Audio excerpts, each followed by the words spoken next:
চলে এলো আমের সিজন আর এখনই খাওয়ার সময় হচ্ছে ম্যাঙ্গো আইসক্রিম। তাই আমি আপনাদের জন্য নিয়ে আসলাম খুব সহজ ম্যাঙ্গো আইসক্রিম রেসিপি।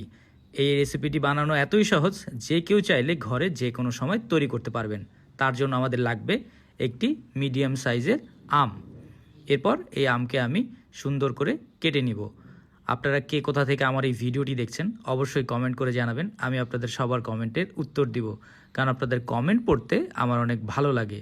আর আপনারা চাইলে আপনার মূল্যবান কমেন্ট করে আমাকে জানাতে পারেন আপনারা আরও কী রেসিপি দেখতে চান। তো আমগুলোকে আমি এইভাবে কেটে নিয়েছি। এরপর একটি চামচের সাহায্যে আমগুলোকে আমি বের করে নিয়ে আসব। আপনারাও ঠিক এইভাবে একটি চামচের সাহায্যে আমগুলো কেটে বের করে নিয়ে আসবেন, তাহলে আম আর নষ্ট হবে না। আমগুলো সুন্দর করে কাটা হয়ে গেলে আমরা এগুলোকে নিয়ে একটি ব্লেন্ডারে রেখে দিব। এরপর আমরা একে ব্লেন্ড করে একদম স্মুথ করে নিব। ব্লেন্ড করা হয়ে গেলে এগুলোকে আমরা একপাশে রেখে দিব। এরপর আমরা একটি বাটিতে নিয়ে নিব হুইপিং ক্রিম। এরপর আমরা একটি হ্যান্ড বিটারের সাহায্যে একে কিছুক্ষণ বিট করে নিব। আমরা ততক্ষণ পর্যন্তই বিট করব যতক্ষণ পর্যন্ত এর ফোমি ভাবটা না চলে আসে। ফোমি ভাব চলে আসার আগ পর্যন্ত আমরা একে বিট করতে থাকবো। যখন এর ভিতরে ফোমি এই ভাবটা চলে আসবে আমরা এর ভিতরে ব্লেন্ড করা ম্যাঙ্গোকে দিয়ে দিব।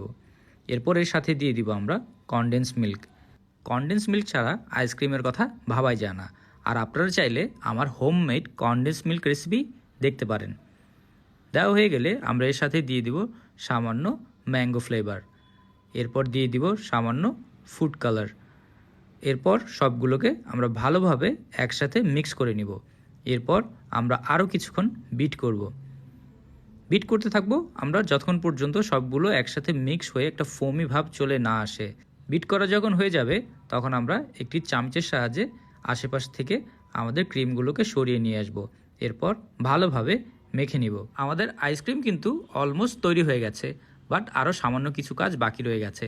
আমরা একটি কেকের মোল্ডের ভিতরে এই আইসক্রিমগুলোকে দিয়ে দিব। তারপর খুব ভালোভাবে এই মোল্ডের ভিতরে এগুলোকে সাজিয়ে সুন্দর করে বসিয়ে দিতে হবে। এরপর হাতের সাহায্যে এইভাবে সামান্য করে ট্যাপ করে নিতে হবে, তাতে ভিতরে কোনো বাবলস থাকবে না। এরপর আমরা একটি র্যাপিং পেপার দিয়ে একে ভালোভাবে মুড়িয়ে ফ্রিজে রেখে দিব 8 ঘন্টা বা সারা রাত। 8 ঘন্টা বা সারা রাত রাখার পরে দেখবেন আপনার আইসক্রিম তৈরি হয়ে গেছে। দেখতেই পাচ্ছেন কি সুন্দর ক্রিমি আমাদের ম্যাঙ্গো আইসক্রিম তৈরি হয়ে গেছে খুব সহজেই। এরকম মজার মজার রেসিপি পাওয়ার জন্য টোস্টেড বাংলা পেজকে অবশ্যই ফলো করবেন।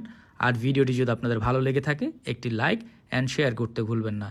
সবাই ভালো থাকবেন, সুস্থ থাকবেন আর মজাদার খাবার ঘরে তৈরি করে খাবেন।